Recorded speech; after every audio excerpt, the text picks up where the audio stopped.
तो क्लास 9 में भी है और 10th में भी है। 10th वालों के लिए है वैसे तो zeros, find the zeros of the polynomial.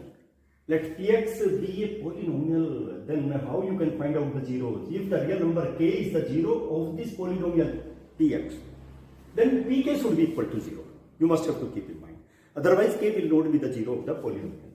Let me find out the zeros of this polynomial. By splitting the middle term, you will have to factorize. Minus 4x and plus x. You know this procedure to find out the factorization by splitting the middle term. Constant means because the coefficient of x square, that is 1, 1 into 4, that will be 4.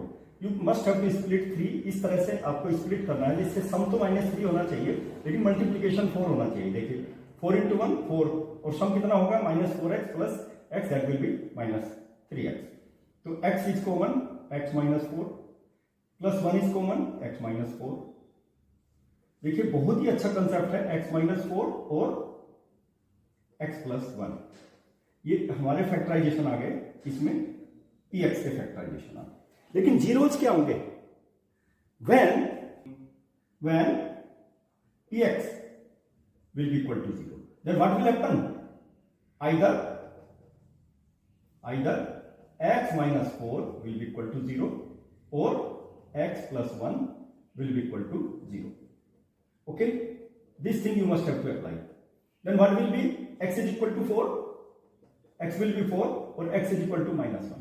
My dear student, these will be the zeros, but how you will identify these are the zeros? Because if you will substitute the value of x here in the polynomial px, then its value will be 0. चलिए verification करते हैं, verify put up करते हैं 4 x के स्थान पे 4 square -3 into 4 और -4. It will be equal to 16 minus 12 minus 4.